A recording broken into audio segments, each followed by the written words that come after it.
औज़ुबिल्लाहि मिनश्शैतानिर्रजीम बिस्मिल्लाहिर्रहमानिर्रहीम अल्हम्दुलिल्लाहि रब्बिल आलमीन वस्सलातु वस्सलामु अला रसूलिल्लाहिल करीम रब्बि इश्रह ली सदरी व यस्सिर ली अमरी वहलुल उक़दतम मिन लिसानी यफ़क़हू क़ौली। अस्सलामु अलैकुम व रहमतुल्लाहि व बरकातुहू।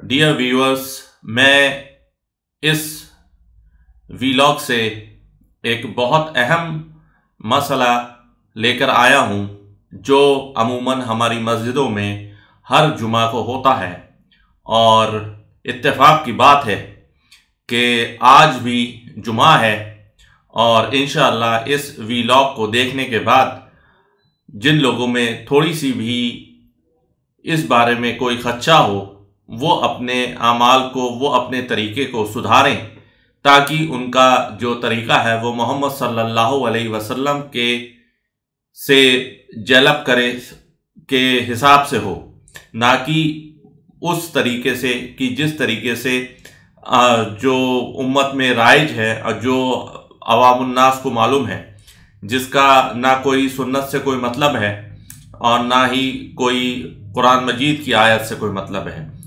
तो ये हदीस जो है ये मौजू है और झूठी है, गढ़ी हुई है, और इसको तबरानी ने अपनी तफसीर में बयान किया है। और आपको तो मालूम है कि जैसे हम और भी व्लॉग्स में बता चुके हैं कि तबरानी में एक से एक इसराइलियात और झूठी और सच्ची सब बातें हैं। जैसे आजकल के जो मगाद फ़िक्र हैं, उनकी जो किताबें हैं उसमें भी झूठी सच्ची सब बातें मिक्स है। आप ये नहीं बता सकते कि ये सच है ये झूठ है। ऐसे ही ये तबरानी में है। तबरानी बहुत पहले लिखी गई, पहले ही सदी में लिखी गई, लेकिन उसमें इसराइलियात भी हैं, झूठी बातें भी हैं और सच्ची बातें भी हैं। सच्ची ज़्यादा है लेकिन झूठी भी हैं, तो उससे बचना होगा, क्योंकि उससे हो सकता है कि कुफ्र हो जाए या शिर्क हो जाए या बिदअत हो जाए। तो ये हदीस जो है इसमें इसको रसूल अकरम सल्लल्लाहु अलैहि वसल्लम की तरफ मंसूब किया है, और इसको जो इमाम ज़हाबी हैं उन्होंने इसको गढ़ी हुई और मौदू कहा है। इसका जो मतन है, जो टेक्स्ट है, वो ये कहता है, whenever the imam ascends the minbar on Juma day there should be no सलाह एंड टॉकिंग। तो इसके हिसाब से ये है कि रसूल अकरम सल्लल्लाहु अलैहि वसल्लम ने फरमाया कि जब इमाम मिंबर पर आ जाए जुमा वाले दिन, तो उसके बाद ना तो कोई नमाज पढ़ना चाहिए और ना ही बातें करना चाहिए। तो ये हदीस जो है इसका बहुत ही, जिसे कहते हैं कि रगड़ा पड़ा होता है मस्जिदों में। और क्योंकि इंडिया में ज़्यादातर मस्जिदें हनफी मस्जिद हैं, तो वो जो है वो किसी को नमाज नहीं पढ़ने देते। जब इमाम आ जाता है तो उसके बाद नमाज नहीं पढ़ने देते। इनफैक्ट जहाँ पर अक्सरियत होती है वहाँ पर मार पिटाई का भी नंबर आ जाता है।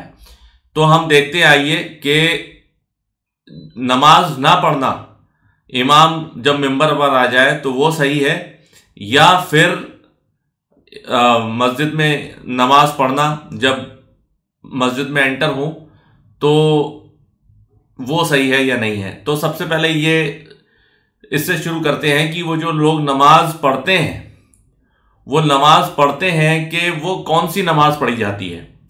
वो नमाज जो पढ़ी जाती है वो 2 रकात होती है, 2 रकात तहियतुल मस्जिद, मतलब this is a salutation to the मस्जिद, और ये मस्जिद का हक है। और ये 2 तरीके से होती है। एक तो होता है तहियतुल मस्जिद, जो आप मस्जिद में एंटर करें तो आपको 2 रकात नफिल नमाज पढ़नी होती है, और दूसरा होता है तहियतुल वज़ू।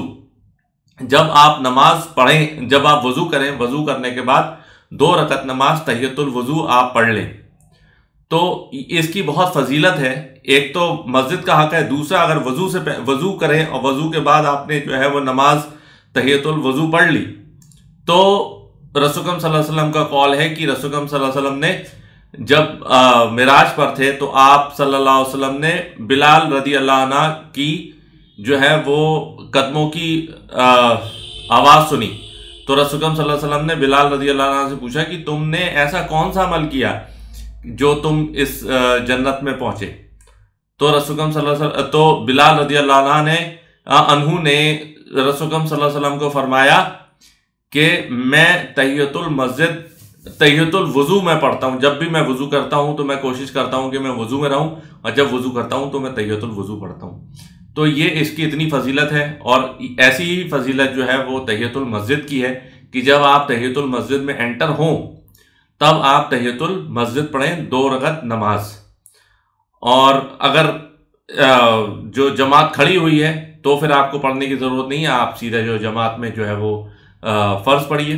तब आपको ना सुन्नत पढ़ने की ज़रूरत है, ना ही तहियतुल वज़ू पढ़ने की ज़रूरत है, ना तहियतुल मस्जिद पढ़ने की ज़रूरत है। तो ये चीज़ होती है जुमा में जब लोग आते हैं। और ख़ासकर ये भी बुरा लगता है कि लोगों को लेट नहीं आना चाहिए। अगर उनको लगता है कि हमें तहियतुल मस्जिद पढ़नी है तो वो फिर लेट क्यों आते हैं। लेकिन तहियतुल मस्जिद अगर लेट आए तो लेकिन उससे मना नहीं कर सकते। तो ये जो ऊपर जो मेंशन जो हदीस है, इससे ये लगता है कि जो 2 रकअत सुन्नत है, जो तहियतुल मस्जिद है, उसको नहीं पढ़ना चाहिए जब इमाम जो है वो खुतबा दे रहा हो। जबकि जो सही हदीस है वो क्या कहती है, अब हम ये देखते हैं कि सही हदीस क्या कहती है। कि ये तो लोगों का अमल हो गया कि कुछ लोग कहते हैं कि नहीं पढ़ना चाहिए और कुछ लोग कहते हैं कि पढ़ना चाहिए। अब ये जो सही अमल है वो क्या है। तो जाबिर बिन अब्दुल्लाह रदियल्लाहु अन्हु फरमाते हैं कि रसूल सल्लल्लाहु अलैहि वसल्लम ने फरमाया, जब आप जुमा का खुतबा दे रहे थे तो रसूल सल्लल्लाहु अलैहि वसल्लम ने फरमाया, अगर तुम में से कोई मस्जिद में आए और ये कहे कि देखे कि इमाम खुतबा दे रहा है या मिंबर पर आ गया है, तो वो पहले 2 रकअत नमाज तहियतुल मस्जिद पढ़े। और ये कैसे हुआ था, और जो बाकी जो किताबों में जो हदीस है, जो डिस्क्रिप्टिव हदीस है, उसमें ऐसा हुआ था कि रसूल सल्लल्लाहु अलैहि वसल्लम जब खुतबा देने के लिए आए तो एक बंदा आके बैठा। एक बंदा क्या, वो सहाबी होते हैं सारे, तो उस टाइम तो सारे सहाबी थे जो इतने लोग नमाज पढ़ते थे। तो एक सहाबी आके बैठे और बैठने के बाद वो खुतबा सुनने लगे। तो रसूल सल्लल्लाहु अलैहि वसल्लम ने उनकी तरफ देखा और उनसे पूछा कि तूने क्या बैठने से पहले 2 नफिल पढ़े। तो उसने कहा, रसूल सल्लल्लाहु अलैहि वसल्लम, नहीं मैंने तो नहीं पढ़े। तो रसूल सल्लल्लाहु अलैहि वसल्लम ने कहा कि जो कोई भी ये मस्जिद में आए तो पहले 2 रकअत नमाज पढ़े, फिर उसके बाद बैठे। और ये हर नमाज के लिए है, हर नमाज के लिए। आपको जाके सीधा नहीं बैठना है। लोग अक्सर क्या मैंने देखा है कि लोग जाते हैं, बैठते हैं, फिर खड़े हो जाते हैं नमाज सुन्नत पढ़ने के लिए, जबकि ऐसा नहीं है। अगर वो तहियतुल मस्जिद ना भी पढ़े तो भी बैठना नहीं चाहिए, बैठना नहीं चाहिए, और सीधे जाके नफिल पढ़ना चाहिए या सुन्नत पढ़ना चाहिए या फर्ज पढ़ना चाहिए, जो भी आप पढ़ें।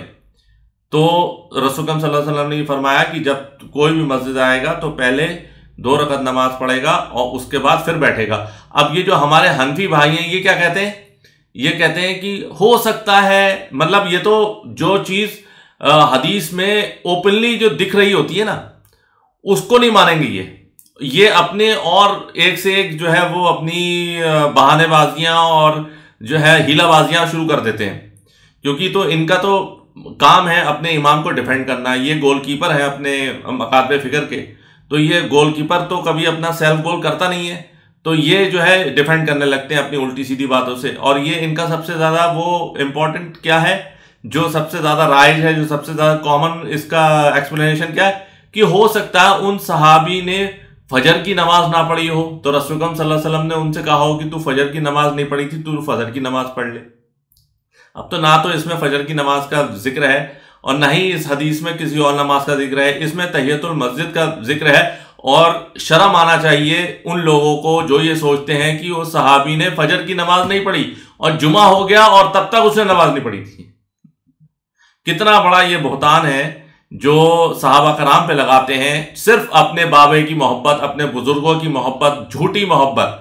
ऐसे लोग जिनके बारे में यह भी मालूम नहीं है कि वो जन्नत जाएंगे या नहीं जाएंगे, और उन लोगों के बारे में जो सहाबा कराम हैं जिनके बारे में जन्नत जाने की श्योरिटी है, उनके बारे में, मतलब श्योरिटी तो नहीं कह सकते, वो तो अशरा मुबशरा की श्योरिटी है, लेकिन यह है कि जो मतलब जो हम में से जो सबसे ज्यादा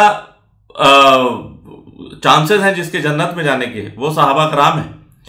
तो सहाबा कराम जिनको इस जो मर्तबे पे फायज हैं, उनके बारे में ये ऐसी 2 नंबरियां करते हैं। तो ये जो मस्जिद है, मस्जिद तहियतुल मस्जिद है, जब तहियतुल मस्जिद आप जब जाएं तो तहियतुल मस्जिद में आप पढ़ें। हाँ, लेकिन ये इस चीज़ का ध्यान रखना चाहिए कि थोड़ा इंतशार से बचना चाहिए। अब ये नहीं है कि वो इमाम के सामने आप जाके पहली रकत में खड़े हो गए और वो खुतबा दे रहा है और तहियतुल मस्जिद पढ़ना शुरू कर दिए, तो ऐसा भी नहीं होना चाहिए। आपको थोड़ा सा देखना चाहिए, थोड़ा सा इधर आड़ में या किसी और कमरे में, या आप छत पे चले जाइए या फिर साइड में कर लीजिए, या फिर ऐसी मस्जिद हो जहां पर इस चीज को बुरा ना माना जाता हो, तो उसमें आप जो है वो आराम से पढ़िए। लेकिन एक ये भी है कि हदीस भी है कि जो इंसान जो है वो पैदल चल के गया मस्जिद जाके और इमाम के मिंबर पर पहुंचने से पहले वो मस्जिद पहुंच गया, तो जो जितना जल्दी पहले मस्जिद पहुंचेगा, जो सबसे पहले मस्जिद पहुंचेगा, उसको ऊंट सदका करने का सवाब है। उसके बाद जो पहुंचेगा उसको गाय सदका करने का सवाब है। उसके बाद जो पहुंचेगा उसको बकरी सदका करने का सवाब है। उसके बाद जो पहुंचेगा उसको एक मुर्गी सदका करने का सवाब है। और उसके बाद जो पहुंचेगा तो उसको एक अंडा सदका करने का सवाब है। और जब इमाम मस्जिद जब मिंबर पर आ जाता है तो अल्लाह के फरिश्ते अपना रजिस्टर बंद कर देते हैं और वो भी खुतबा सुनने के लिए मुस्तैद हो जाते हैं। तो इसलिए जो है सवाब जो है में कमी होती रहती है। तो इसलिए बेहतर ये है कि आप ऐसी टाइम पहुंचे जब इमाम जो मिंबर पर नहीं है, आप जाते ही अपना जो है वो दो रकत तहियतुल मस्जिद पढ़ लीजिए। और सिर्फ 2 रकत ही क्यों, जितना टाइम तक इमाम जब तक ना बैठे तब तक आप अपनी सुन्नतें और नफिल जो भी आपको चाहिए वो आप नियत करिए और वो पढ़ते रहिए। इससे जो है कि इंतशार भी नहीं होगा। और दूसरी बात यह भी है कि इंसान को खुद भी शर्म आना चाहिए कि भाई जब इमाम मस्जिद आ गया है, मतलब जुमा की नमाज में भी आप लेट आ रहे हैं, तो ये चीज देखना चाहिए कि बंदा जो है आपस में लड़ाई झगड़ा ना हो, आपका काम भी निकल जाए और आप जो है वो लड़ाई झगड़ा भी नहीं हो। और दूसरी बात यह है कि उसका जो ये जो हदीस है, इसका जो दूसरा पार्ट था उसमें यह था कि जब इमाम मस्जिद जब मिंबर पर आ जाए तो बात ना करें। वो बात उसकी इस हदीस की एकदम सही है कि बात ना करें। वो हमारी दूसरे हदीसों से मालूम है कि अगर किसी इंसान ने बात की तो उसका जुमा ना रहा, वो जुहर हो गई। और फिर यहां तक है कि एक बंदा जो है अगर बात कर रहा है, उसको अगर हम ये कहें कि बात मत करो, चुप हो जाओ, ये जुमा का टाइम है, तो ये भी नहीं कहना है, क्योंकि जैसे ही जो इंसान ये कहेगा तो उसका भी जुमा जाता रहेगा। तो बिल्कुल वैसे ही है कि जैसे अगर शोर के लिए आपको मना किया गया है, तो शोर चाहे वो अच्छा आप करें, कोई शोर कर रहा है उसको चुप कराने के भी तो आपने हिस्सा डाल दिया ना अपना शोर करने का। तो इसलिए ये दोनों चीजें हैं कि जब इमाम आ जाए इमाम मस्जिद जब बैठ जाए तो उसके बाद जो है वो तहियतुल वजू जो नफिल बिल्कुल पढ़ सकते हैं। लेकिन उसमें एक चीज ध्यान रखना चाहिए कि रसूल सल्लल्लाहु अलैहि वसल्लम की एक और हदीस है, उसमें ये रसूल सल्लल्लाहु अलैहि वसल्लम ने फरमाया है कि दैट मेक इट शॉर्ट, छोटी पढ़ो। ये नहीं कि वो लंबी लंबी जो है वो आयत पढ़ ली और उसके बाद जो है दुआ भी लंबी मांगी अत्तहियात के बाद। तो ऐसा नहीं होना चाहिए कि छोटी नमाज, एकदम मुख्तसर सी नमाज आपने पढ़ी, कम आयत पढ़ी और उसके बाद जो है फिर आपने आप जो इमाम का खुतबा आप सुनना शुरू हो गए। तो ये 2 बातें हैं जो लोगों को जो है वो इस चीज का ख्याल रखना चाहिए। और कुछ लोग फिर अब ये एक चीज और ये है, ये लोग ये कहते हैं कि जैसे जो अहले हदीस हैं वो सुन्नत के हिसाब से करते हैं। एक अजान होती है, एक अजान होने के बाद उनका जो मिंबर पे इमाम आ जाता है, फिर उसके बाद जो है वो इमाम अपना खुतबा शुरू कर देता है। लेकिन जो हमारे हनफी हैं, हनफियों में क्या होता है, हनफियों में पहले एक बार अजान हो जाएगी, फिर उसके बाद दूसरी बार अजान होगी, दूसरी बार अजान होने के बाद इनफैक्ट वो दूसरी अजान से पहले ही जो इमाम जो है वो मिंबर में बैठ जाएगा, देवबंदियों का मेंबर इमाम जो है मिंबर पे बैठ के खुतबा देगा, जो कि एकदम खिलाफ सुन्नत है। रसूल अकरम सल्लल्लाहु अलैहि वसल्लम ने कभी भी बैठ के खुतबा नहीं दिया, हमेशा आप सल्लल्लाहु अलैहि वसल्लम खड़े होकर खुतबा दिया, मिंबर पर खड़े होकर खुतबा दिया। और दूसरे जो हमारे बरेलवी हैं, बरेलवी क्या करते हैं, बरेलवी भी एक उर्दू में खुतबा देते हैं, लेकिन वो जो है वो थोड़ा बेहतर करते हैं। वो मिंबर पर खड़े नहीं होते, लेकिन मिंबर के साइड में खड़े हो जाते हैं और खड़े होकर खुतबा देते हैं। तो इन्होंने अपनी अपनी जो है दुकानें चलाई हुई हैं। और दुकानें क्यों चलाई हुई हैं? ताकि चंदे आते रहें, चंदे बटोरते रहें और इनके साथ लोग लगे रहें, तो इनका जो है फिरकावारियत जो है फलती फूलती रहे। ऊपर तीसरे नंबर पे जो है अहले हदीस आते हैं। अहले हदीस एकदम सही करते हैं। उनका एक अजान होती है, अजान होने के बाद जो है अजान जैसे शुरू होती है वैसे ही इमाम साहब जो है मिंबर पे आ जाते हैं। मिंबर पर जब अजान खत्म हो जाती है तो इमाम साहब जो है फिर अपना खुतबा शुरू करते हैं। उनका कुछ खुतबा जो है, कुछ आयात जो है वो अरबी की होती है, फिर उसके बाद जो है उर्दू में खुतबा देते हैं। खुतबा देने के बाद फिर उसके बाद बैठते हैं, फिर उसके बाद खड़े होकर फिर से उर्दू में या अरबी में खुतबा देते हैं और फिर उसके बाद नमाज शुरू हो जाती है। तो ये सही तरीका है। हनफियों का जो खुतबा है, उनका उर्दू का खुतबा मालूम नहीं वो लोग क्या क्या कहते रहते हैं। बरेलवी तो ज्यादातर अपनी नातें और गाने गाते रहते हैं और अपने बुजुर्गों की तारीफें। और ये जो देवबंद हैं, देवबंद वाले थोड़े से कोई बेहतर बात बोल देते हैं तो बस गनीमत जानिए। तो इसलिए मैं फिर से एक बात बताना चाहता हूं कि आप पढ़ सकते हैं, लेकिन आपको जहां लगे कि इंतशार है, जहां पे आपको प्रॉब्लम, आपको गंदी नजर से, बुरी नजर से देखा जा रहा है सुन्नत पर चलने के वजह से, तो बेहतर यह है कि आप ऐसे तरीके अपनाएं। और ऐसा तरीका क्या, वो सुन्नत तरीका है कि आप इमाम के मिंबर पे आने से पहले ही आप अपनी जगह मस्जिद में ले लें और तहियतुल मस्जिद पढ़ें। फिर उसके बाद जो है जितनी सुन्नतें पढ़ना है पढ़ते रहें और फिर जब मिंबर पर जाए तो बैठ के उसका खुतबा सुने। सारी प्रॉब्लम की जड़ है कि खुद लेट लतीफ़ी है और हठधर्मी है और फिरकावारियत है। तो कुछ गलती अपनी भी है, कुछ गलती दूसरे की भी है। तो इस चीज़ का ध्यान रखेंगे तो इंशाल्लाह प्रॉब्लम नहीं होगी और ज़िंदगी हंसी खुशी गुजरेगी इंशाल्लाह। सुब्हानकल्लाहुम्मा व बिहम्दिका नशहदु अल्ला इलाहा इल्ला नस्तगफिरुका व अतूबु इलैक व मा अलैना इल्लल बलागुल मुबीन। जज़ाकुमुल्लाहु खैर। अस्सलामु अलैकुम व रहमतुल्लाहि व बरकातुहू।